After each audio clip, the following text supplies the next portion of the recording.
In the state of Lu, in the small city of Quafu in what is now Shandong province, in the years when the spring and autumn period was entering its final phase and China was fragmenting into warring states, there was a tree, an apricot tree, grew in the garden or perhaps in the courtyard associated with Kong Qiu, the man who would become known as Confuci, Master Kong Confucius. The tree was not remarkable in itself. Was simply apricot tree, as there were thousands of apricot trees, as there are still thousands of apricot trees across China. But this particular tree became sacred, became the first academy, became the place where teaching as we understand it, not as rote memorization or as training in specific skills, but as dialogue about how to live well, first took the form that would shape educational traditions for millennia. Confucius did not teach in temples, did not establish schools with buildings and formal curricula, did not advertise for students or charge fees that would make teaching his livelihood. Instead, he gathered those who wanted to learn, gathered them informally, organically, through the simple practice of being someone worth listening to. The students came because they heard he possessed wisdom, came seeking understanding of the classical texts, of ritual, of music, of governance. Came because in an age of chaos and warfare they sought principles that might make sense of the disorder. Came and sat beneath the apricot tree where Confucius spoke. The image of teaching beneath the tree is loaded with meaning. The natural world as classroom suggests that learning is not artificial imposition, but is growth according to natural patterns, is cultivation rather than construction. The tree provides shade, shelter from the harsh sun, space of comfort where learning can occur.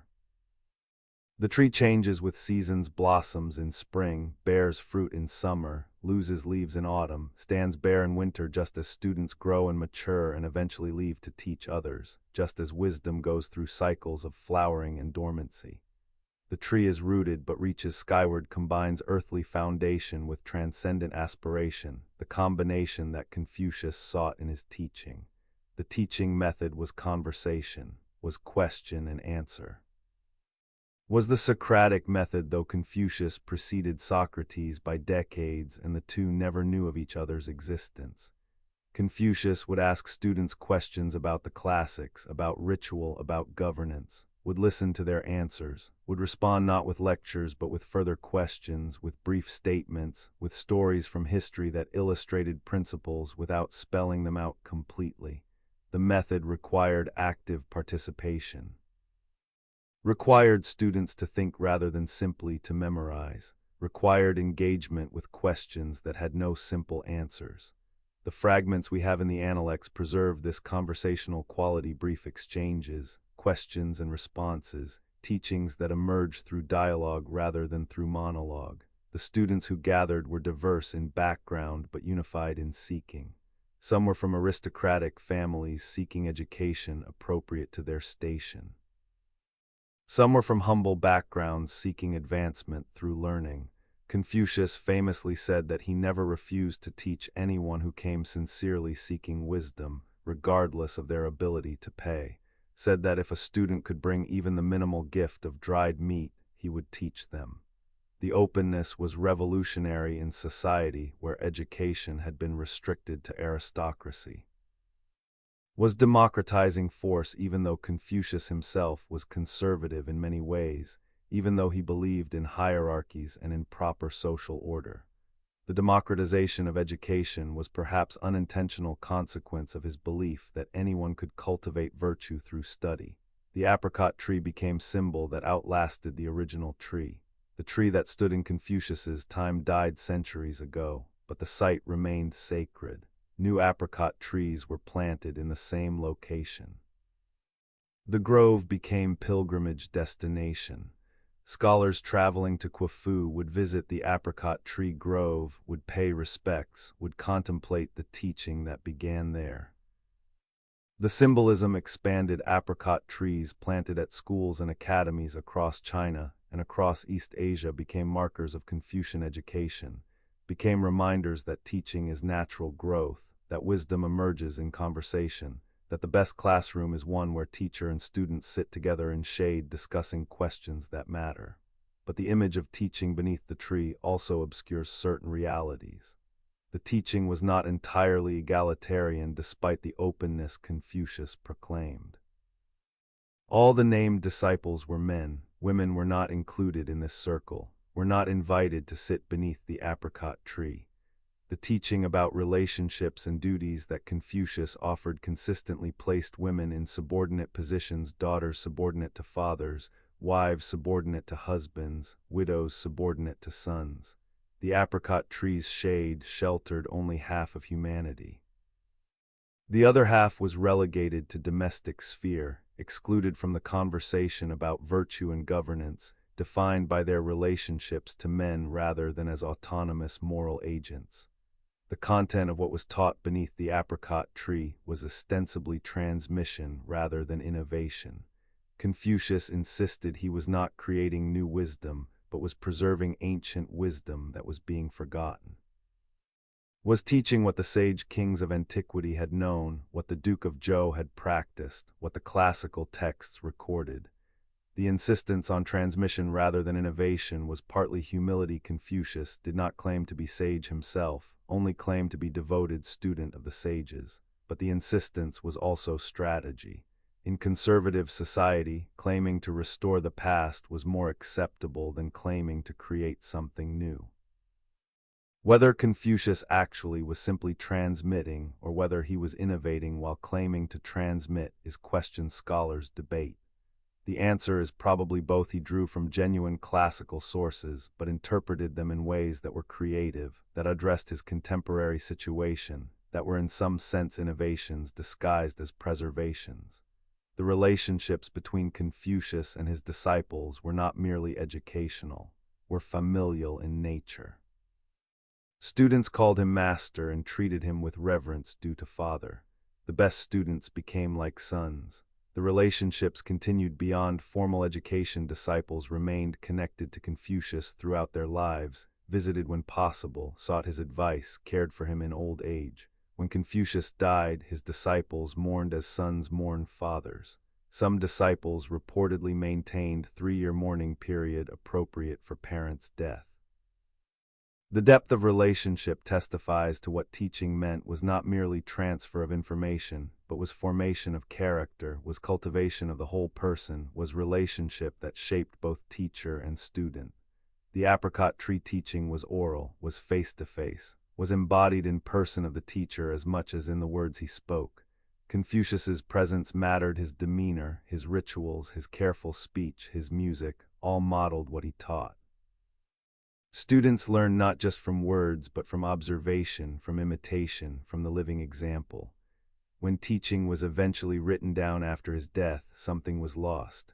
The texts preserve words but cannot preserve presence, cannot show how Confucius moved or spoke or performed rituals, cannot capture the qualities that made students devote their lives to following him. The Analect's fossil preserves shape but not life, gives us access to teaching but only in fixed form when the teaching was originally fluid, responsive, adapted to each student's needs. Beneath the apricot tree in Quafu, in conversations that occurred 25 centuries ago, a teacher spoke and students listened, and the exchange created ripples that spread across East Asia and across time. The tree's blossoms fell like snow each spring, covering the ground with white petals that would decay and nourish the roots that produced next year's blossoms. The image is almost too perfect, the cycle of teaching where each generation's flowering prepares the ground for the next, where beauty is temporary but the pattern persists, where death and renewal are inseparable. The teacher who spoke beneath the apricot tree, the students who gathered to listen, the wisdom that emerged through dialogue. Forever the image of education as natural growth, as conversation in shade, as relationship between teacher and student that shapes both.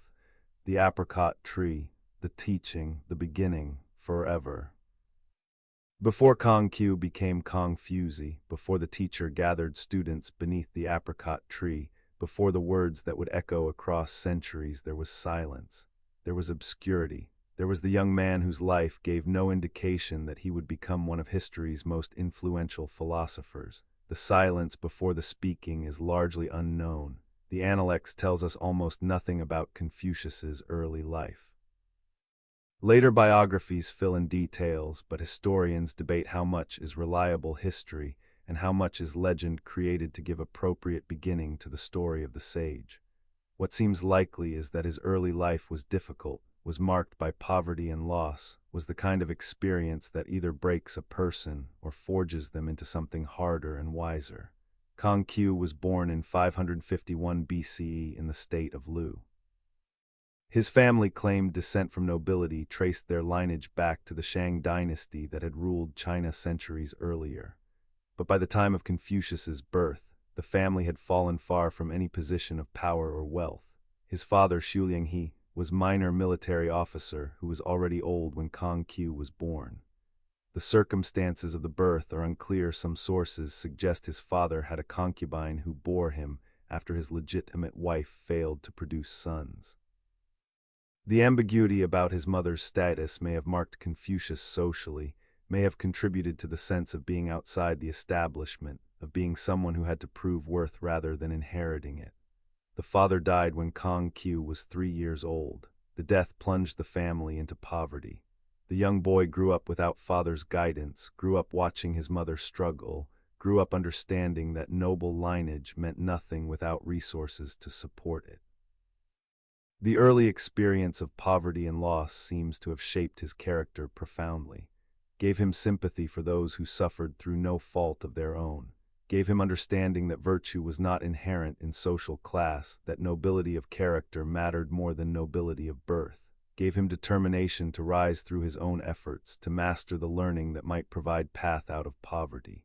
At 15, Confucius later said he set his heart on learning. The statement is brief but carries enormous weight.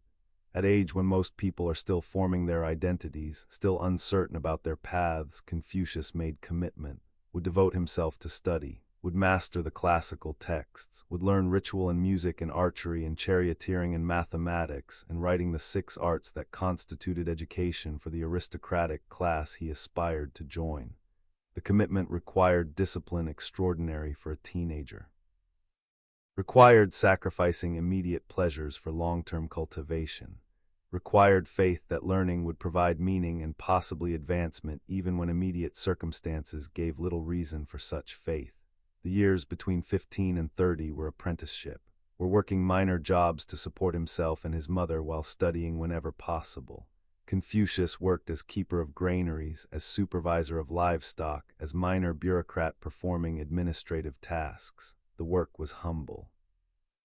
But the work also taught him about governance from the ground up, taught him about the practical realities of administration, gave him understanding of how systems functioned. The learning from these jobs would later inform his teaching about governance. He spoke not as theorist who had never held office, but as someone who understood the mundane realities of making government work. The study was obsessive. Confucius immersed himself in the classical texts, the Book of Songs, the Book of Documents, the Book of Changes, the ritual texts. He studied the history of the Western Zhou dynasty, the period he believed represented the height of Chinese civilization, the golden age when sage kings ruled and when society was harmonious. He learned to perform rituals with exactness, believing that every detail mattered, that the proper performance created connection to the ancient patterns. He studied music, believing that harmony in sound created harmony in the soul. The study was not merely intellectual, was spiritual discipline, was cultivation of self through engagement with tradition. At 30, Confucius said he stood firm. The statement suggests he had achieved some level of stability, had established himself, had clarified his principles. By 30, he had married, had a son, had established reputation as learned man, had begun attracting students. But standing firm did not mean success in conventional sense, did not mean wealth or political power or recognition beyond his immediate circle, meant that he had become the person he sought to become, had achieved internal coherence, had aligned his life with his principles. The standing firm was accomplishment invisible to external observers but crucial to his own development. The years between 30 and 50 were consolidation. We're teaching students, we're seeking opportunities for political service, we're refining the understanding of what the ancient ways required. Confucius believed that he had calling beyond teaching, believed that he could and should reform government, that rulers would benefit from his wisdom, that if given authority, he could create the harmonious society he envisioned. The ambition was not for personal power, but for the opportunity to implement principles he believed would benefit everyone.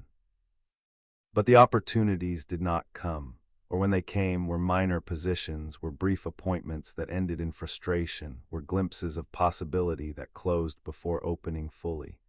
At 50, Confucius said he knew the will of heaven. The statement is ambiguous. What did he mean by heaven's will? That he understood his destiny was to teach rather than to govern, that he accepted that his impact would be through students rather than through political reform, that he recognized the pattern of his life and saw in it purpose that transcended immediate successes or failures. The statement suggests acceptance, suggests that the striving of youth and the ambition of middle age had given way to something deeper understanding that combined resignation and hope, that acknowledged limits while maintaining faith that his work mattered, even if its fruition would come after his death. The silence before the speaking was preparation. Was the long cultivation that made the later teaching possible, was the obscurity that allowed him to develop without the distortion that fame creates, was the failure and struggle that gave him empathy and wisdom that easy success would not have provided. Confucius did not emerge fully formed as sage, became sage through decades of study and practice and disappointment and persistence. The silence was not emptiness, was the darkness in which seeds germinate, was the necessary prelude to the flowering that would come when he finally gathered students and began teaching what he had learned in the silent years. The silence before the speaking, the obscurity before the renown, the preparation invisible to history, forever the decades of cultivation that made the teaching possible, forever the silence that spoke through its absence, forever the becoming that preceded the being, the silence, the preparation, the long cultivation, forever. In Confucius's understanding of how the world worked, humans were not isolated individuals, were not autonomous agents making free choices in vacuum, were instead beings woven into a web of relationships, each relationship carrying obligations, each obligation connecting the individual to larger patterns that extended from family to state to cosmos itself.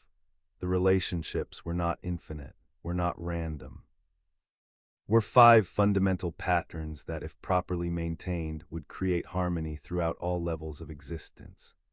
The 5 relationships were ruler and subject, father and son, husband and wife, elder brother and younger brother, friend and friend.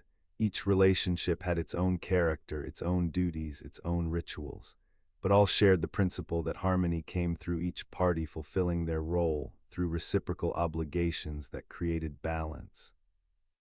The relationship between ruler and subject was political order's foundation.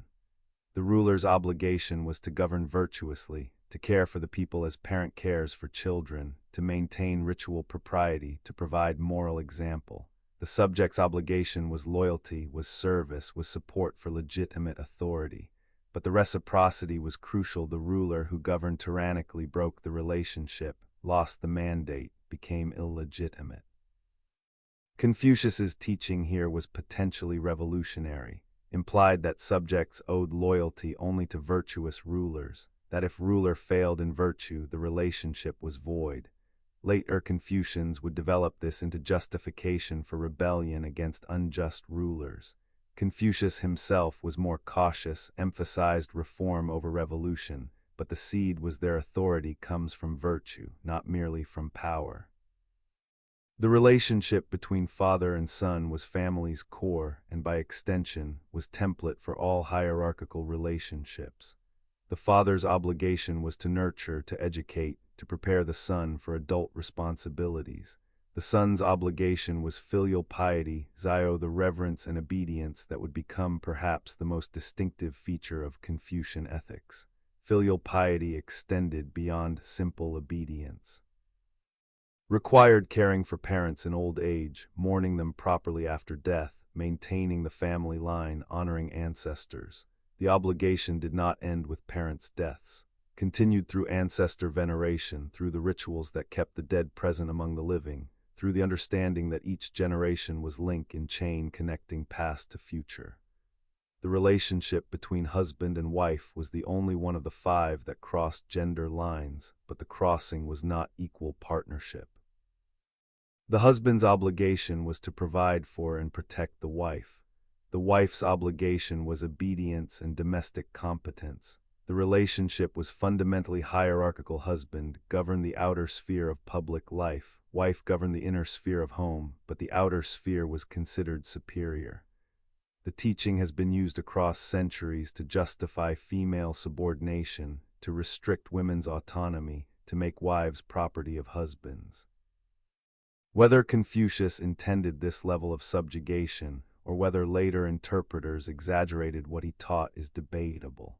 What is clear is that the relationship between husband and wife as Confucius understood it was not between equals. The relationship between elder brother and younger brother extended the hierarchical principle within the generation. The elder's obligation was guidance and protection. The younger's obligation was respect and deference. The relationship modeled how people of same generation but different status should relate not as equals but according to order, with those who came first having authority over those who came later. The principle extended beyond literal siblings to any relationship where seniority mattered: elder students and younger students, senior officials and junior officials, anyone whose position in hierarchy was determined by when they entered rather than by what they had achieved. The relationship between friend and friend was the only one of the five that was described as relationship between equals. Friends owed each other loyalty, honesty, mutual support. The friendship was understood as voluntary, unlike the other four relationships which were determined by birth or by social position, and which could not be refused. Friendship was chosen. But even friendship was governed by propriety, by ritual, by the understanding that relationships required cultivation, that intimacy did not mean lack of structure. Friends addressed each other with proper titles, maintained appropriate distance, practiced the courtesies that preserved both connection and dignity. The five relationships were not merely social conventions, were understood as reflecting cosmic patterns, as embodying the way that all existence was organized. Heaven and earth were in hierarchical relationship, heaven above, earth below, but both necessary for life. The seasons were in relationship: spring's growth followed by summer's flourishing, followed by autumn's harvest, followed by winter's rest. The elements were in relationship: wood, fire, earth, metal, water, in cycle of creation and destruction. The five relationships among humans were microcosm of these larger patterns. When relationships were properly maintained, when each party fulfilled obligations, the harmony extended outward. The family in harmony contributed to state's harmony. The state in harmony reflected heaven's harmony. The cosmos was an integrated system where human virtue mattered not just for human society but for the functioning of everything. But the relationships were also burden, required constant attention to duty, required subordinating personal desires to role obligations, required accepting hierarchies that might feel unjust. The son who wanted to pursue career his father disapproved of faced terrible choice: filial piety or self-actualization. The wife who was abused by husband had almost no recourse. Leaving was nearly impossible. Divorce was disgrace. Her obligation was to endure. The subject who served tyrannical ruler faced dilemma: loyalty to evil ruler or breaking the sacred bond. The relationships that created harmony also created suffering for those whose place in hierarchy was subordinate, for those whose obligations conflicted with desires, for those who questioned whether the harmony was worth the cost. Confucius taught that cultivating proper relationships was lifelong work, was not natural state that humans fell into easily. Required education, required practice, required constant self-examination. Required understanding that you were never just individual but were always son or daughter, husband or wife, elder or younger, friend or subject or ruler. Your identity was web of relationships. Your virtue was measured by how well you fulfilled obligations those relationships entailed. The self was not autonomous. was defined by connections to others, by the roles you occupied, by the reciprocal duties that bound you to family and society and cosmos. The 5 relationships that held the cosmos. The web of obligation, the harmony created through fulfilling roles. Forever the teaching that humans are fundamentally relational, that virtue is enacted in relationship, that the cosmos is held together by the proper performance of duties that connect us to each other and to larger patterns we participate in but do not control. The relationships, the obligations, the harmony and the burden together, forever. If names are not correct, then language is not in accordance with the truth of things. If language is not in accordance with the truth of things, then affairs cannot be carried out successfully. The statement appears in the Analects as part of Confucius's response to question about governance. Seems at first to be about semantics, about the proper use of words, but the rectification of names Zhengming was not grammar lesson, was ethical and political philosophy with radical implications. Was the insistence that words must correspond to reality, that titles must reflect actual virtue, that calling something by its proper name requires that the thing embody what the name signifies. Was recognition that much of human suffering stems from the gap between what things are called and what they actually are. The teaching begins with observation that society depends on shared understanding of terms. When we say father, we mean something specific, not just male parent, but the bundle of obligations and behaviors that fatherhood entails. When we say ruler, we mean someone who governs with virtue and concern for the people, not simply anyone who holds power. But what happens when fathers do not act as fathers should, when rulers are tyrants, when the people who hold titles do not embody the virtues those titles imply? Then Confucius taught names are not correct. Language becomes deceptive. Society becomes disordered because people cannot rely on words to convey truth. The classic example is the word ruler. The ruler Jun was meant to be someone who governed through moral authority, who cared for people as parent cares for children, who provided example of virtue. But in Confucius's time, many rulers were simply warlords who had seized power through force, who maintained authority through violence, who cared nothing for the people's welfare. These men called themselves rulers, held the title, but did they embody what rulership meant? Confucius said no.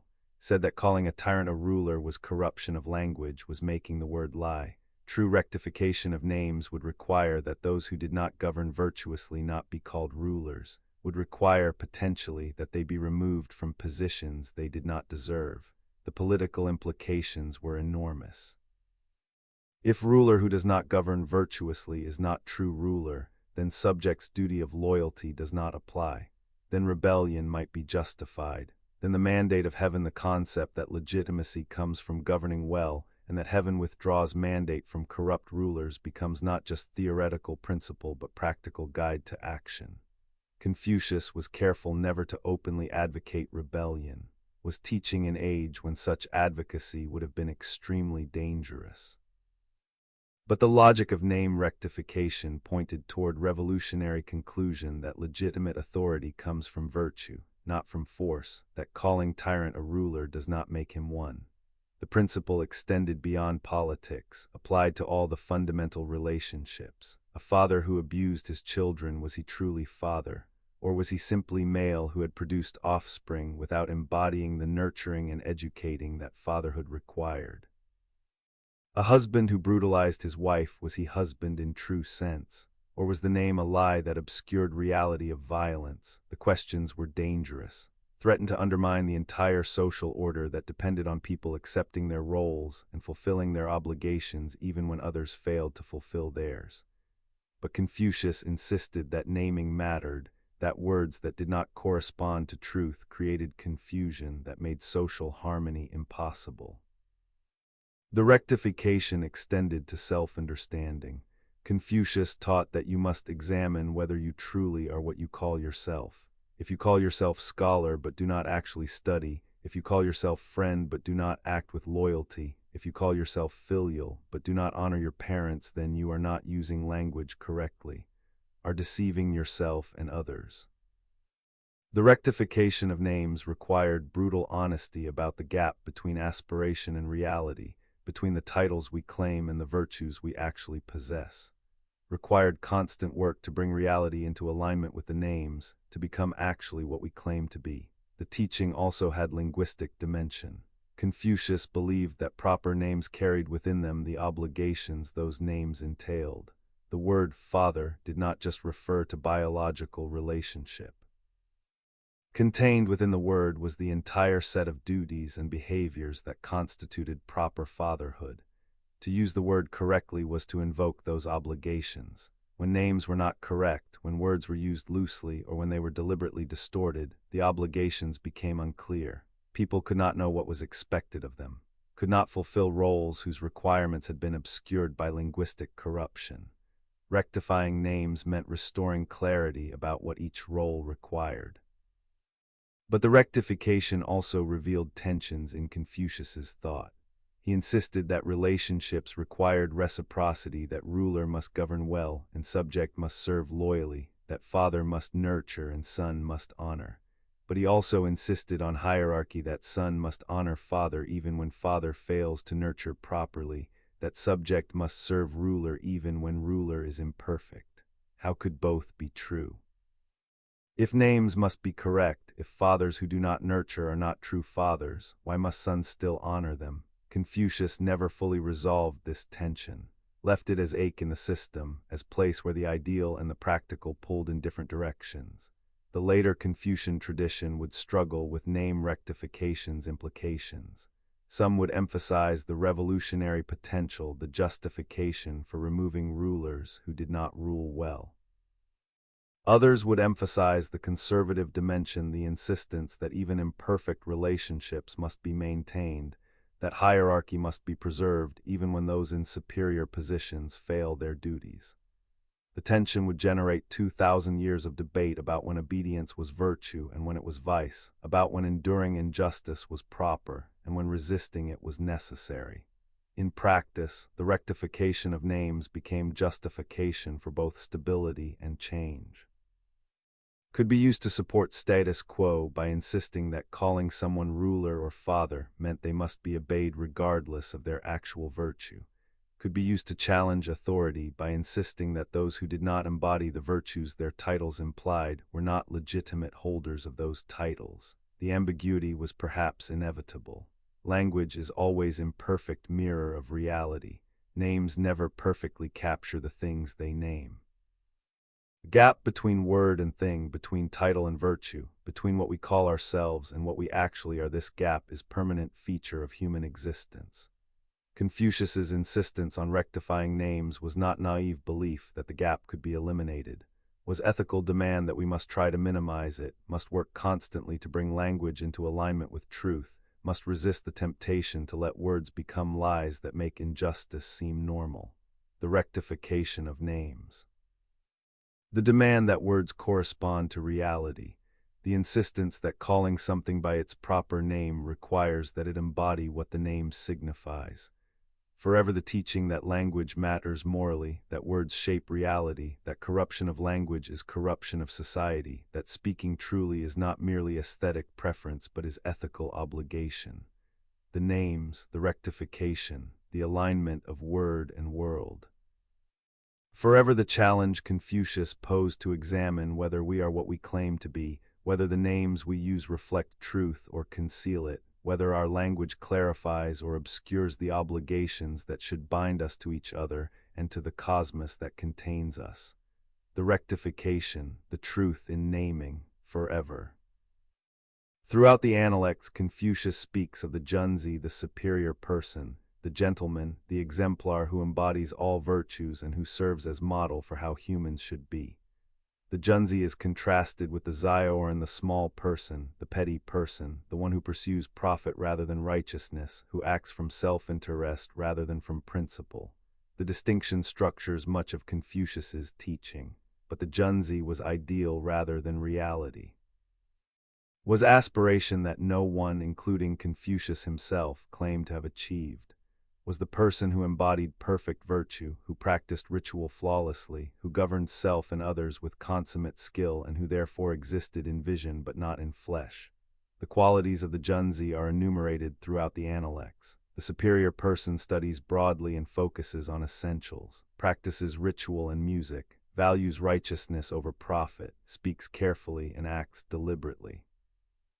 Is slow to speak but quick to act, seeks to perfect oneself before seeking to perfect others, is ashamed when words exceed actions, understands destiny and therefore is not anxious, harmonizes but does not merely agree, is dignified but not arrogant, associates with others but is not partisan, loves learning, cultivates benevolence. The list goes on, each quality is admirable. Together they describe someone of almost impossible virtue, someone who has mastered every aspect of human excellence, who never fails in any obligation, who lives perfectly according to principle. Confucius explicitly denied being a superior person himself. When students praised him or asked him to describe his own virtues, he deflected, said he was simply someone who loved learning and who refused to tire of teaching. Said that if he had any ability at all, it was that he had set his heart on the way and had studied without ceasing, but denied having achieved the level of virtue that would make him Junzi. The denial was not false modesty, was recognition that the ideal he described was beyond human achievement, was acknowledgement that even lifetime of cultivation would fall short of perfection the superior person represented. The question is why Confucius taught toward an ideal he knew was unattainable. Why describe the superior person in such detail if no one could actually become that person? Several answers suggest themselves. First, the ideal provides direction. Even if we cannot reach the destination, we can walk toward it. The superior person is North Star, we navigate by it even though we cannot arrive at it. Second, the ideal prevents complacency. If we set the bar at achievable level, we stop striving once we reach it. But if the bar is perfection, we continue cultivating throughout our lives. We never rest satisfied with what we have achieved because we can always see how far we remain from the ideal. Third, the ideal humbles, keeps us from arrogance, reminds us that no matter how much we have learned or how virtuous we have become, we remain far from what we could be. But teaching toward unattainable ideal also creates problems, can discourage rather than inspire, can make people feel that virtue is impossible and therefore not worth pursuing, can create anxiety. The superior person never feels anxious because understands destiny, but striving to become superior person creates constant anxiety about falling short, can become oppressive standard that judges everyone as failures. The very perfection of the ideal ensures that everyone fails to reach it. The question is whether the failure inspires continued striving or creates resigned acceptance that virtue is beyond reach. The gender of the Junzi is revealing. The term is grammatically masculine. The examples Confucius gives are men. The virtues described are virtues associated with masculine roles in Confucian society: public service, ritual performance, governance. Women are almost entirely absent from Confucius's description of superior personhood, are occasionally mentioned as examples of how men should or should not behave, but are not themselves described as cultivating the virtues that constitute the superior person. The ideal was apparently for men only. Women had their own ideals: the virtuous woman who was obedient and domestic and who supported her husband's virtue, but these ideals did not overlap significantly with the Junzi. The superiority Confucius described was gendered, was one more way that women were excluded from the central project of moral cultivation. The contrast between Junzi and Zioran was moral distinction, but took on social implications. The terms literally meant noble person and small person, reflected class origins, but Confucius insisted that nobility was matter of virtue rather than birth. That someone born into aristocracy could be small person if they were petty and profit-seeking. That someone born into humble circumstances could be superior person if they cultivated virtue. The insistence was theoretically egalitarian, but in practice, the cultivation that produced the superior person required education, leisure, resources that primarily the already privileged possessed. The ideal of virtue over birth was admirable, but the path to virtue was more accessible to those who started with advantages. The superior person, as described by Confucius, was also culturally specific. was person who had mastered specifically Chinese classics, who performed specifically Chinese rituals, who embodied virtues defined by Chinese tradition. The universal claims that these virtues were simply what human excellence looked like obscured the particular cultural formation. Other cultures had different ideals of human excellence. Warriors who valued courage and strength over learning, ascetics who renounced the world rather than engaging with it, merchants who valued success and wealth. Confucius's superior person was one vision of human excellence, but presenting it as the universal standard, was cultural imperialism disguised as philosophy. Yet the ideal retains power even across the cultural and temporal distance that separates us from Confucius. The vision of person who values righteousness over profit, who cultivates self before seeking to change others, who is slow to speak and quick to act, who harmonizes without merely conforming. This vision speaks to something that transcends its particular cultural origin. We recognize in the superior person an aspiration that feels worthy even if unattainable. The question is whether we can extract the aspiration from the cultural specifics, whether we can pursue excellence without accepting all of Confucius's particular prescriptions, whether we can be inspired by the ideal while remaining critical of its limitations. The superior person who never existed, the ideal that no one achieved, the horizon that receded as you walked toward it. Forever the Junzi as vision of what humans could be if we cultivated virtue with perfect dedication. Forever the aspiration that inspired and burdened equally. Forever the teaching that excellence is direction rather than destination, is orientation rather than arrival, is commitment to walking a path that has no end because perfection is always further ahead. The superior person, the ideal, the impossibility. Forever the vision that shows us both what we could become and how far we fall short. Forever. At 56 years old, Confucius left the state of Lu, left the place where he had lived most of his life, where he had gathered students beneath the apricot tree, where he had briefly held minor government positions.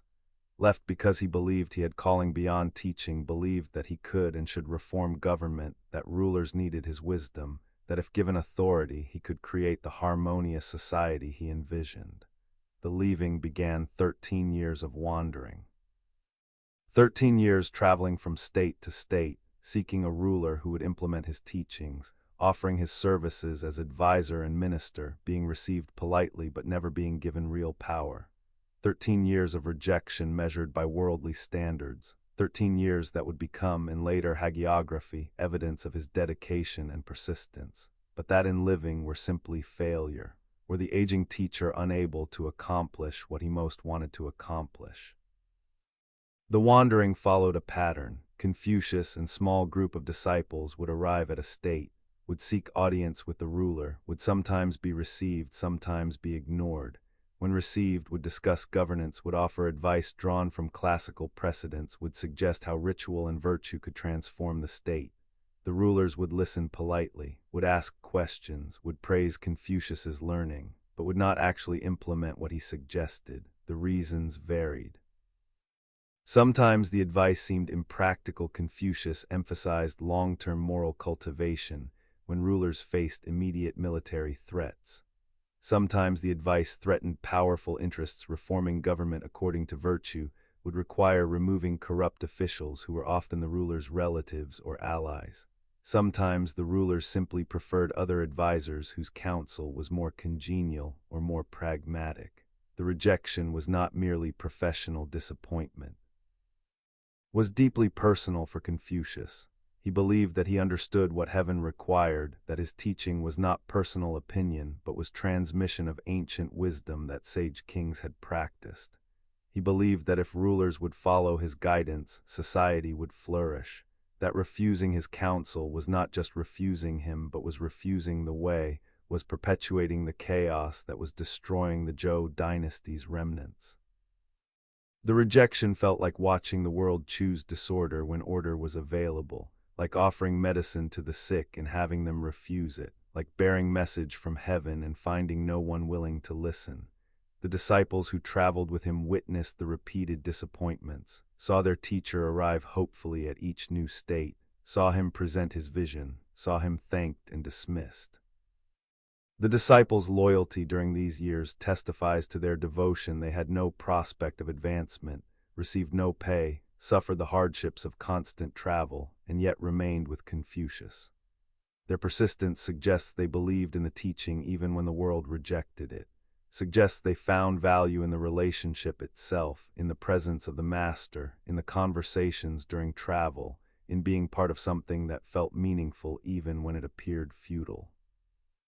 The dangers of wandering were real. The spring and autumn period was time of warfare and disorder. Travel between states was hazardous. Several times Confucius and his disciples faced threats, were surrounded by hostile forces, were detained, were treated as spies or as agents of rival states. Once Confucius was in area that was under attack and went without food for days. His disciples despaired. But Confucius reportedly remained calm, continued teaching, continued playing music, maintained the ritual propriety that he insisted was essential regardless of circumstances. The stories may be embellished, but they reflect the tradition's understanding that Confucius's commitment to the way transcended personal safety, that maintaining virtue mattered more than avoiding suffering. The conversations during the wandering years apparently became more philosophical. The Analects preserves many brief exchanges that seem to have occurred during travel, Confucius reflecting on his lack of success, disciples asking why heaven would allow someone so virtuous to fail so completely, Confucius responding that the way was to be practiced for its own sake, not for external reward, that the superior person understood destiny and therefore was not anxious about outcomes. The responses sound resigned, suggest that Confucius was coming to terms with the gap between his vision and reality, was redefining success as inner cultivation rather than external achievement. But resignation coexisted with persistence. Confucius did not stop offering his services, did not return to Lu to focus solely on teaching. Continued traveling, continued seeking the ruler who would listen, continued hoping that somewhere there was state that would give him opportunity to prove that governance through virtue could work. The persistence despite repeated failure is either admirable or obsessive, depending on perspective, is either dedication to principle that circumstances cannot shake or inability to accept reality and adapt. At 68, Confucius finally returned to Lu, returned not because he had found success elsewhere, but because he had finally accepted that success would not come. Return to focus on teaching, on compiling and editing classical texts, on preparing disciples to carry on after his death. The return was admission of defeat in political realm, but was also perhaps liberation released from the burden of seeking what would not be given, could focus on what he actually had influence over, which was his students and their formation.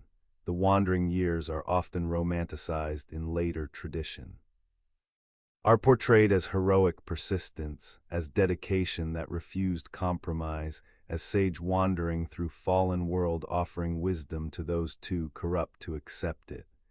The romanticization obscures the pain, obscures the disappointment that must have accumulated year after year, obscures the doubt that must have arisen whether his understanding of governance was actually correct, whether his emphasis on ritual and virtue was adequate for political reality, whether his commitment to ancient precedents was wisdom or was inability to adapt to changed circumstances. But the wandering also demonstrates something important about Confucius's character and teaching. He did not give up, did not become cynical, did not conclude that because the world rejected his vision, the vision was wrong, maintained faith that the way was true even when the way was not followed. The faith was not naive, was tempered by experience, was faith that knew disappointment intimately, but was nonetheless faith, was commitment to principles that transcended personal success, was understanding that teaching the way mattered regardless of whether the way was implemented in his lifetime. The wandering years when no one would listen, the rejection repeated, the persistence without reward, forever the aging teacher offering what no ruler wanted, forever the journey without arrival, forever the faith that the teaching mattered even when the world refused it, the wandering, the rejection, the persistence, forever. Of all the virtues Confucius taught, of all the obligations he emphasized, none was more fundamental than filial piety, the reverence children owe to parents, the duty that bound generations together in web that extended backward to ancestors and forward to descendants yet unborn. Filial piety was not merely one virtue among others, was the root from which all other virtues grew. Was the relationship that taught you how to be human, that shaped your character before you were old enough to choose, that created the pattern you would follow in all other relationships. To be filial was to honor parents not just through obedience but through making them proud, through continuing the family line, through living in ways that reflected well on those who raised you. To fail in filial piety was to fail in the most basic human obligation. The requirements of filial piety were extensive. While parents lived, children owed them material support, providing food and shelter and care, especially in old age when parents could no longer provide for themselves. But material support alone was insufficient. Confucius insisted that even dogs and horses were fed by their owners. What distinguished human filial piety was reverence, serving parents with respect and love, not merely going through motions, but doing so with proper attitude. The reverence meant not contradicting parents even when they were wrong, or if contradiction was necessary, doing so with utmost gentleness and tact. Meant anticipating their needs, meant making yourself available, meant subordinating your desires to their wishes. When parents died, filial piety demanded mourning that was elaborate and prolonged. The death of father required 3 years of mourning period during which son wore coarse clothing, abstained from normal pleasures, lived simply, performed regular rituals at the grave. The 3 years was meant to mirror the first 3 years of child's life when child was completely dependent on parents. The parallelism suggested that debt to parents for giving life could never be fully repaid, but could at least be honored through mourning that demonstrated the depth of loss. The mourning was not merely private grief, was public performance that demonstrated proper values, that showed community that the family maintained correct relationships, that modeled for next generation what they would someday be expected to do. But filial piety extended beyond death, included ancestor veneration, the rituals that maintained connection with the dead, that asked for their blessings and guidance, that kept them present among the living. The ancestors were not merely remembered, were understood as still existing in some realm, still connected to the family, still concerned with family's welfare. The offerings made at ancestral altars, food and wine and incense, were ways of maintaining these relationships, of showing respect, of ensuring that ancestors would look favorably on living descendants. The practice blurred line between philosophy and religion. Was Confucius teaching ethics, or was he teaching spiritual practice? The question bothered later interpreters who wanted to separate Confucian rationalism from what seemed like superstition. But for Confucius, the distinction may not have existed. Proper relationship with ancestors was simply part of proper relationship with family. The emphasis on filial piety had social consequences that extended far beyond individual families. The habit of reverence learned in relating to parents carried over into other hierarchical relationships. The subject who had learned to obey parents transferred that obedience to ruler. The student who honored teachers was practicing same virtue as honoring parents. The filial piety became training for all the subordinate roles in society, became the psychological formation that made people accept hierarchy as natural, made them feel that obedience was virtue rather than oppression. The political utility of filial piety was not lost on rulers. Emperors promoted Confucianism partly because it created population habituated to deference, unlikely to rebel because rebellion would violate the fundamental virtue they had been taught from birth. But filial piety also created enormous burdens, created situations where children were trapped by parental expectations, where sons had to pursue careers they hated because fathers demanded it, where daughters were married to men they did not choose because parents arranged it, where individual desires and talents and inclinations were subordinated to family duty. The burden fell particularly heavily on eldest sons who inherited greatest responsibility, who who were expected to continue family line and to care for aging parents and to maintain ancestor rituals. The weight of obligation could be crushing, could create lives that were service to others with little room for self.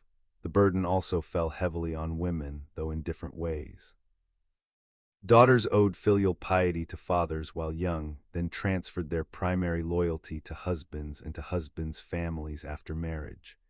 The transfer meant that women were perpetually subordinate, were daughters under father's authority, then were wives under husband's authority, then were mothers under son's authority if they were widowed, were never autonomous, were always defined by relationships to men, were always owing obedience. The filial piety that bound generations together also bound women to subordination across their entire lives. Confucius himself apparently recognized some complexity in filial piety, addressed cases where parental demands seemed wrong, said that if parents were engaging in wrongdoing, sons should gently remonstrate. If gentle remonstration failed, should remonstrate more directly but still with respect. Should never simply accept parental wrongdoing because obedience required participation. But also should never abandon parents even if they refused to correct their behavior. The teaching tried to balance absolute obligation with moral autonomy, but the balance was precarious. In practice, the emphasis on obedience usually outweighed the permission to resist. Children were expected to endure rather than to rebel, to submit rather than to insist on being right even when parents were wrong. The modern world has largely rejected the absolute claims of filial piety.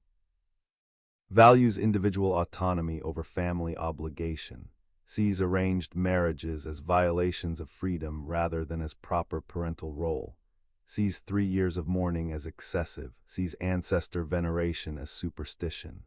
The rejection reflects different values, prioritizes individual fulfillment over family continuity, present over past, choice over duty. But the rejection also creates its own problems, creates isolation, creates generations disconnected from each other, creates elderly parents abandoned by children who feel no obligation, creates societies where the young pursue individual desires while the old are warehoused in institutions. The question is whether there is middle path honoring parents without absolute subordination, maintaining connections between generations without making children prisoners of parental expectations, finding balance between duty and autonomy. The filial piety that bound generations together. The reverence that children owed to parents, the obligations that extended beyond death, forever the teaching that made family sacred but that also made children perpetually indebted, that created connection but also created burden, that taught respect but that also taught submission. The filial piety, the binding, the reverence, and the obligation. Forever the virtue that Confucius made fundamental, that shaped East Asian societies for millennia, that connected past and future through the present generation's duty to honor both ancestors and descendants. The filial piety, the binding, forever. Confucius did not teach music as entertainment, did not view it as leisure activity or as aesthetic preference. Music was cosmic force, was one of the primary means by which humans could align themselves with the patterns of heaven and earth.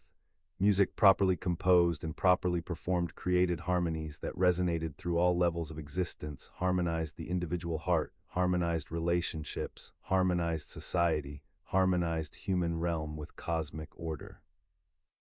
Music carelessly composed or performed created discord that spread from heart to society to cosmos. The teaching seems strange to modern sensibilities that separate aesthetic experience from ethics, that treat beauty as subjective preference rather than as objective reality. But for Confucius, the separation would have been nonsensical. Beauty and goodness were inseparable. What was harmonious was also what was right. The classical music Confucius treasured was ritual music of the Zhou dynasty. Was music performed at court ceremonies, at ancestor rituals, at formal occasions? Was not folk music or popular songs, but was the serious music that accompanied serious purposes. The music consisted of vocal performances, of instruments including bells and drums and stone chimes and string instruments. The compositions followed strict patterns. were organized according to pentatonic scales, according to rhythms that reflected seasonal cycles, according to structures that mirrored cosmic order. The complexity was not arbitrary. Each element had meaning. Each note was chosen for its relationship to other notes and to the larger harmonic system. The music was mathematical, was based on ratios and proportions that the ancients believed reflected the fundamental structures of reality. Confucius studied music intensively. As young man learning the 6 arts, spent considerable time mastering both theory and performance. Could play the Qin 7-stringed zither that was instrument of scholars, could sing the classical songs, could appreciate the subtleties of performance that distinguished merely competent rendition from transcendent one. His love of music was not merely intellectual, was deep emotional connection to the harmonies, was aesthetic experience that moved him profoundly. The most famous story about Confucius and music tells that when he heard the ancient Shao music legendary composition from time of sage King Shun, he was so transported that he forgot the taste of meat for 3 months. The story is likely exaggerated, but captures the intensity of his musical experience, the way that proper music could lift him out of ordinary consciousness into something approaching ecstasy. The power of music in Confucius's understanding came from its direct effect on the emotions. Music bypassed rational thought, entered through the ears and moved the heart immediately. When music was harmonious, it created harmonious emotions, calm, joy, reverence, the feelings that made virtue attractive and natural. When music was discordant or licentious, it created turbulent emotions, agitation, desire, the feelings that led to vice. The character could be shaped by music because the emotions were shaped by music. The person who grew up hearing only proper music would develop proper emotional responses. The person exposed to corrupt music would develop corrupt character. Music was therefore not neutral. Was moral educator more powerful than words because more immediate, more visceral, more difficult to resist? The political implications were significant. The ruler who wanted to govern well must first regulate the music, must ensure that only proper compositions were performed in court and at public ceremonies, must suppress or reform the popular music that spread corrupt influences. The music policy was not censorship for censorship's sake, was understood as fundamental to creating well-ordered society. Just as today we might regulate what children eat to ensure proper physical development, Confucius advocated regulating what people heard to ensure proper moral development. The parallel seems paternalistic, assumes that people cannot choose wisely for themselves, that authority must protect them from harmful influences. But Confucius would have responded that music's power was precisely that it bypassed choice, that people could not protect themselves through rational judgment when music worked on emotional levels that reason could not control. The ritual context of music was essential. Music was not meant to be listened to passively. Was meant to be performed as part of rituals, the elaborate ceremonies where every movement, every word, every sound was choreographed to create unified artistic and spiritual experience. The music accompanied sacrifice to ancestors, accompanied royal ceremonies, accompanied coming-of-age rituals and weddings and funerals. Was integrated with other elements, dance, costume, the physical setting, the ritual implements to create total experience that engaged all the senses and that created for participants the feeling of connection to cosmic order. The music alone was powerful, but music combined with ritual was transformative. Confucius taught that a well-ordered state could be recognized by its music. When society was harmonious, the music was balanced, neither too exuberant nor too somber, neither too complex nor too simple. When society was disordered, the music became chaotic, too loud, too fast, emphasizing drums and aggressive rhythms, losing the subtle harmonies that characterized proper composition. The music was symptom and cause together. The disorder caused corrupt music. The corrupt music worsened the disorder. The virtuous ruler would therefore attend carefully to music. Would reform it, would ensure that performances maintained classical standards, would thereby begin the process of transforming society from disorder to harmony. The teaching about music's cosmic significance has largely been lost in modern world. We understand music as art form, as entertainment, as expression of individual creativity. We value innovation and originality. We treat musical preference as subjective. You like what you like, I like what I like, neither is objectively better. We would find absurd the claim that listening to wrong kind of music damages your moral character or disrupts cosmic harmony. But perhaps we have lost something. Perhaps music does affect us more deeply than we acknowledge. Perhaps the constant stimulation of aggressive rhythms and discordant harmonies does create psychological effects we have normalized. Perhaps Confucius understood something about music's power that our culture has forgotten in treating it as merely recreational. The music that ordered the heavens, the harmonies that shaped character, the ritual performances that connected human to cosmic patterns. Forever the teaching that beauty and goodness are inseparable, that what we hear shapes what we become, that music is not neutral entertainment but is force that either elevates or degrades. The music, the harmony, the cosmic resonance. Forever Confucius listening to ancient compositions and hearing in them the patterns that could make humans and societies and the cosmos itself properly ordered. The music, the teaching, the harmony, forever. Confucius wrote almost nothing, perhaps edited some classical texts, the Book of Songs, the Book of Documents, possibly the Spring and Autumn Annals, but left no philosophical treatise, no systematic exposition of his teachings, no manuscript in his own hand explaining what he believed and why. Everything we know about his philosophy comes from the Analects, the Lunyu, selected sayings collection compiled by his disciples after his death. The text consists of brief exchanges, fragments of conversations, isolated statements that disciples remembered or claimed to remember. Is not systematic philosophy, is wisdom in pieces, is the teaching preserved through the imperfect medium of memory, transmitted through students who love the master but who may have misunderstood or embellished or attributed to him their own thoughts. The format of the Analects reflects oral teaching tradition. Each passage is brief, rarely more than a few sentences. Many passages are responses to specific questions from specific students. The questions are often omitted or abbreviated. We get Confucius's answer without always knowing exactly what was asked or in what context. The result is text that feels incomplete, that requires reader to fill in gaps, that invites interpretation precisely because so much is left unsaid. The incompleteness is frustrating for those who want clear systematic philosophy, but the incompleteness may also be point. May reflect Confucius's teaching method, which was to guide students toward understanding rather than to simply tell them answers, to make them think rather than to give them conclusions they could memorize. The compilation process is obscure. We do not know exactly when the Analects was assembled or by whom. Tradition attributes it to disciples in generation immediately after Confucius's death.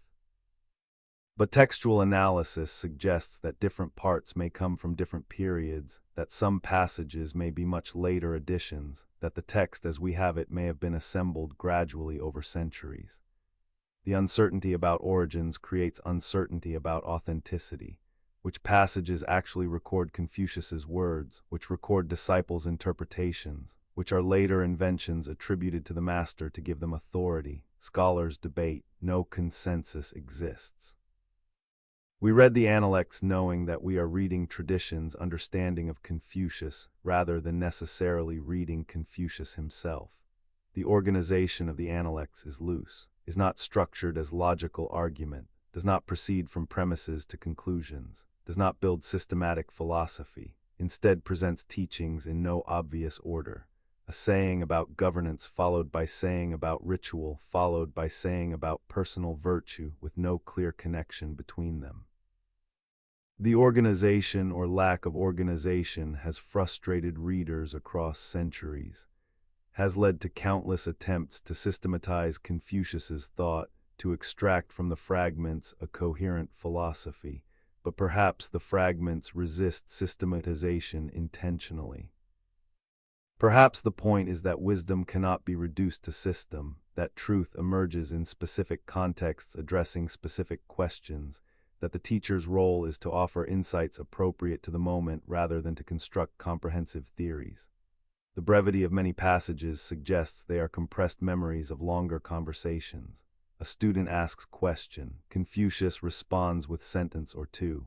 But surely the actual exchange was longer. Surely there was context, elaboration, back and forth.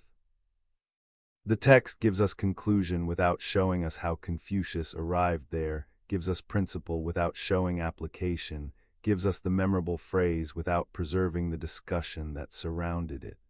We are reading the tip of the iceberg, seeing the part that disciples remembered while the bulk of the teaching has sunk into forgetfulness. The multiple voices in the Analects complicate interpretation. Different disciples remembered different aspects of Confucius's teaching, emphasized different themes, perhaps even disagreed about what the master actually believed.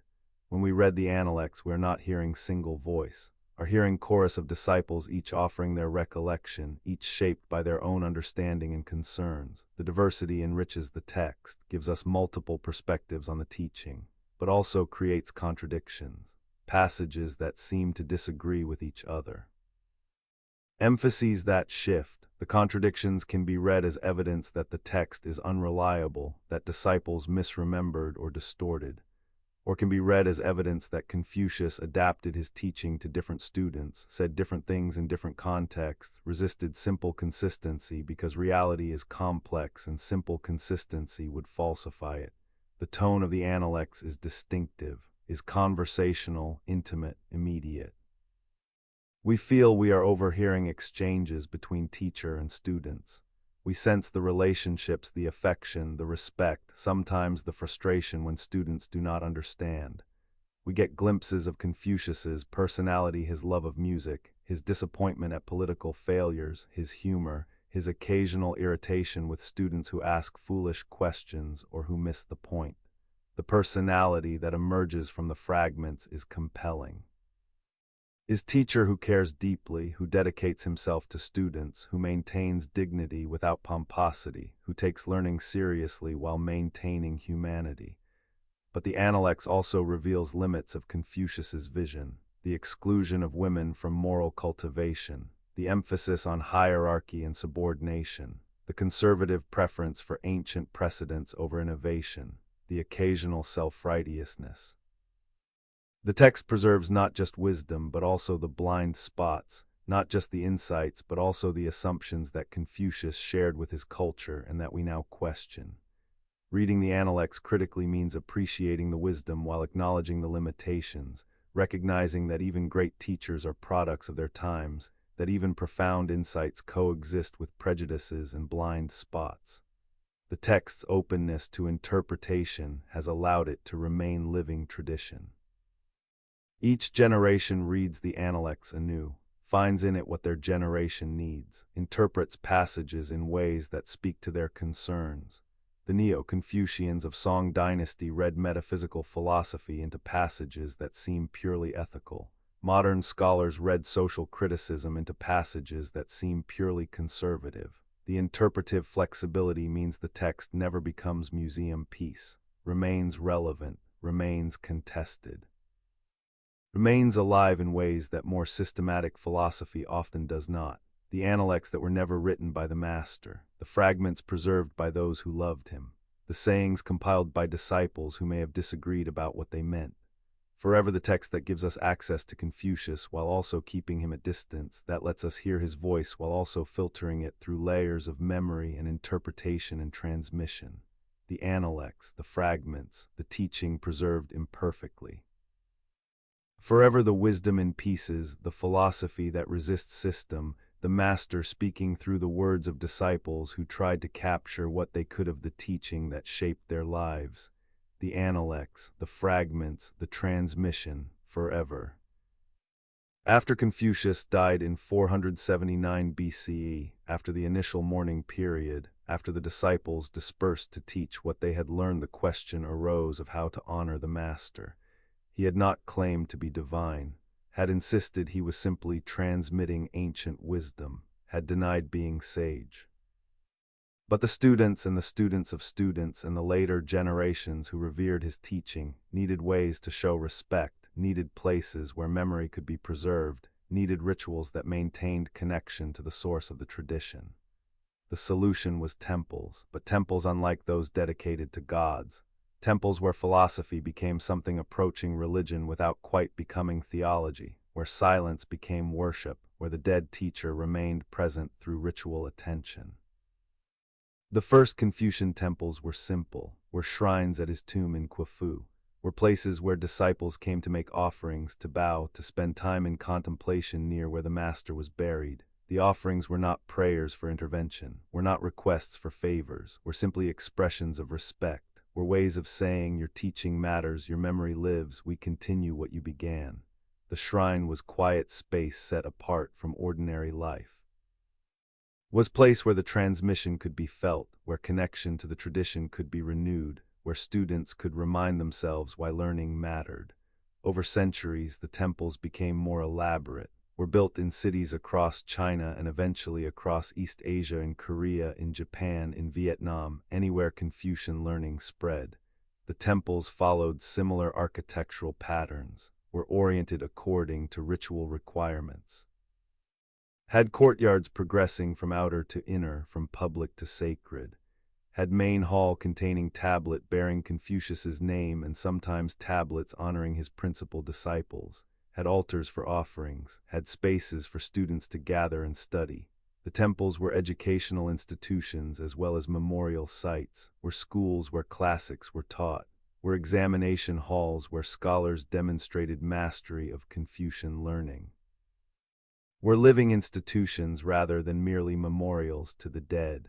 The rituals performed in Confucian temples were elaborate, were performed according to ancient patterns, included offerings of food and wine and incense, included music performances of classical compositions on traditional instruments, included bowing the formal prostrations that showed respect, included recitation of passages from the classics. The rituals were performances of reverence. Were ways of embodying the values Confucius taught, were physical enactments of the principle that ritual properly performed created harmony.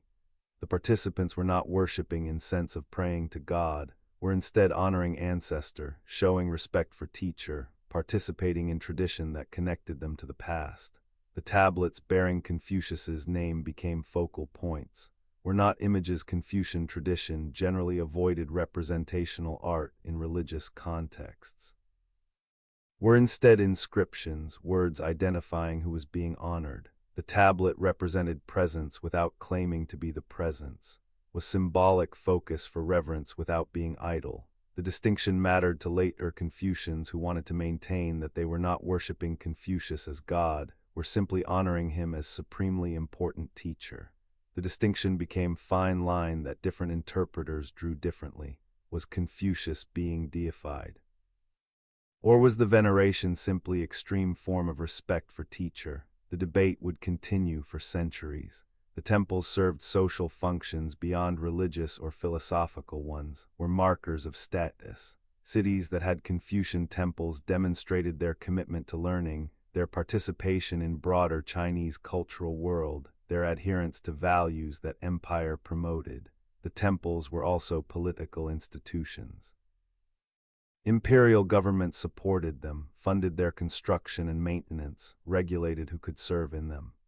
The temples became part of state apparatus, were ways that government promoted Confucian ideology, encouraged population to internalize values of hierarchy and obedience, created physical spaces where people were reminded of duties to superiors. But temples also created spaces for quiet contemplation that might have purposes beyond official ideology. Students studying in temple courtyards might internalize not just obedience, but also the commitment to learning for its own sake, the love of wisdom that Confucius exemplified. Scholars visiting temples might feel renewed dedication to truth rather than to power, might remember that Confucius himself had repeatedly failed in political life and had maintained integrity despite failures. The temples carried official meanings. but also carried possibilities for resistance, for interpreting the tradition in ways that challenged rather than supported authority. The question of whether Confucianism is religion or philosophy has no simple answer, has both dimensions. The temples look like religious sites, have altars, have offerings, have rituals. The veneration of Confucius looks like worship, but the theology is minimal or absent. Confucius is not prayed to for intervention, is not believed to answer requests. Is not God in sense that religions typically use that term, is instead ancestral figure, teacher, exemplar. The veneration is respect rather than supplication. The rituals are performances of values rather than attempts to gain divine favor. The tradition exists in space between religion and philosophy, draws from both, cannot be reduced to either. The temples have declined in modern era. Many were destroyed during cultural upheavals during the Cultural Revolution in China, when Confucianism was attacked as feudal remnant, during modernization movements in other countries where Confucian traditions were seen as obstacles to progress. Some temples have been restored as tourist sites or as cultural heritage. Some continue to function as places of veneration for those who maintain the traditions. But the temples no longer occupy the central role they once did in East Asian societies. The silence that was worship has largely given way to the noise of modernity. The contemplative spaces have been largely replaced by more instrumental forms of education, yet the temples that remain carry something, carry memory of tradition where teaching mattered enough that teachers were honored with rituals, where philosophy was practiced rather than just studied, where silence could be sacred. The temples where silence became worship, the spaces honoring the teacher. The transformation from man to symbol to focus of ritual attention. Forever the Confucian temples as places where philosophy and religion merged, where respect for learning became almost indistinguishable from worship, where the dead master remained present through the continued practice of his teachings. The temples, the silence, the worship without prayer. Forever the spaces set apart for remembering what Confucius taught and for renewing commitment to transmission that continues across 25 centuries. The temples, the silence, the worship, forever. Confucius died in 479 BCE believing he had failed. His political ambitions were unfulfilled. No ruler had implemented his vision. His influence seemed limited to his immediate disciples and perhaps to their students. By worldly measures, his life had not achieved what he had hoped. But the legacy that followed proved that influence is measured not in immediate success, but in persistence across time, not in what you accomplish before you die, but in what others build using what you taught them. The legacy of Confucius is among the most extensive of any thinker in human history, shaped civilizations, governed empires, created ethical frameworks that billions of people across 25 centuries have used to understand their obligations and their relationships and their place in the cosmos. The spread of Confucian thought was not immediate. For several centuries after his death, Confucianism was one school among many competing for influence. Taoism offered different vision, emphasizing harmony with nature over social ritual. Legalism offered harsh but effective methods of governance that rejected Confucian emphasis on virtue. Moism offered utilitarian ethics that rejected Confucian emphasis on family relationships. The schools debated, criticized each other, competed for followers and for imperial patronage. Confucianism had no obvious advantages, was perhaps even disadvantaged because its emphasis on virtue and ritual seemed impractical compared to legalism's harsh efficiency. The transformation came during the Han Dynasty. Emperor Wu, seeking to consolidate ideological control and to create unified cultural foundation for the empire, selected Confucianism as state ideology in 136 BCE. The selection was partly recognition of Confucianism's content, its emphasis on hierarchy and loyalty supported imperial authority, but was also accident of which advisors the emperor listened to, of which texts were available, of which interpretations prevailed in court debates. Had circumstances been slightly different, legalism or Taoism might have become state ideology instead, but Confucianism was chosen, and that choice transformed it from philosophical school to governing ideology of largest empire in the world. The consequences were enormous. Confucian classics became required study for anyone seeking government position. The examination system that would govern Chinese bureaucracy for 2 millennia was based on mastery of Confucian texts. Scholars devoted lifetimes to memorizing and interpreting the classics. The interpretations became orthodox, became what educated people knew, became the framework for thinking about ethics and politics and social relationships. The framework shaped literature, shaped art, shaped family practices, shaped law. Confucianism was not imposed from above alone, was also internalized from below as people learned its principles and found in them ways of making sense of their lives. But the Confucianism that became state ideology was not identical to what Confucius taught, was interpreted, systematized, adapted to needs of empire building and maintaining. The later Han scholar Dong Zhongshu integrated Confucian ethics with cosmological theories about yin and yang and the 5 elements, created comprehensive system that explained everything from proper governance to natural disasters as consequences of moral behavior. The Neo-Confucians of Song and Ming dynasties synthesized Confucian thought with Buddhist and Taoist insights, created philosophy more metaphysical than anything in the Analects. The question of what Confucius actually taught versus what was attributed to him became increasingly difficult to answer. The spread beyond China demonstrated Confucianism's flexibility. Korea adopted Confucianism as governing ideology, created society even more rigorously Confucian than China in some ways.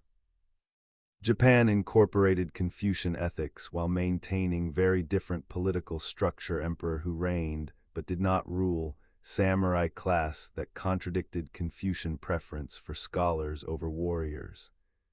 Vietnam took Confucian examinations and philosophy while resisting Chinese political control. Each society adapted Confucianism to local circumstances, emphasized different aspects, created versions that were recognizably Confucian but also distinctively Korean or Japanese or Vietnamese. The influence on family structure was particularly lasting. The Confucian emphasis on filial piety, on hierarchy within family, on ancestor veneration, these shaped how East Asian families functioned across centuries. Created extended family structures where multiple generations lived together, created inheritance patterns where eldest son had special position, created gender roles where women's autonomy was severely restricted. The family structures outlasted dynasties, persisted through political upheavals, remain influential even in modern era when many explicit Confucian teachings have been rejected. The modern era brought crisis for Confucianism. The collapse of imperial system in China in early 20th century undermined the political framework that Confucianism had supported. The May 4th movement of 1919 attacked Confucianism as obstacle to modernization, blamed it for China's weakness, called for rejecting tradition in favor of Western ideas. The Cultural Revolution of 1960s-70s was even more devastating. Confucian texts were burned, temples were destroyed, scholars were persecuted. The attempt was to eradicate Confucianism completely, to start fresh without the burden of tradition. The attempt failed, cannot eradicate something so deeply embedded in culture, but the attempt did tremendous damage, created generation gap where transmission of tradition was interrupted, yet Confucianism has proven resilient, has experienced revival in recent decades, has been reinterpreted by modern scholars who find in it resources for thinking about community and relationship in an age of individualism, has been claimed by governments seeking to distinguish East Asian values from Western values, has been adapted by feminists who challenge its gender hierarchy while retaining its emphasis on relationship and care, has been compared to virtue ethics in Western philosophy, has been read as environmental philosophy that understands humans as embedded in natural and social contexts rather than as autonomous individuals. The interpretations are diverse. Some are faithful to tradition. Some are creative reinterpretations that use Confucian language while departing from Confucian content, but all testify that the legacy continues, that Confucius remains reference point for thinking about how to live. The question is what in Confucius's teaching has enduring value and what reflects cultural assumptions we should reject. The emphasis on education, on cultivation of virtue, on careful thought about relationships and duties, these seem valuable.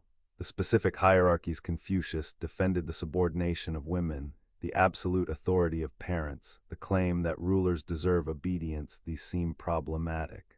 The challenge is whether we can retain what is valuable while rejecting what is harmful. Whether we can be Confucian in spirit, committed to learning, to virtue, to relationship, while being anti-Confucian in particulars, rejecting hierarchy, insisting on equality, valuing autonomy alongside connection.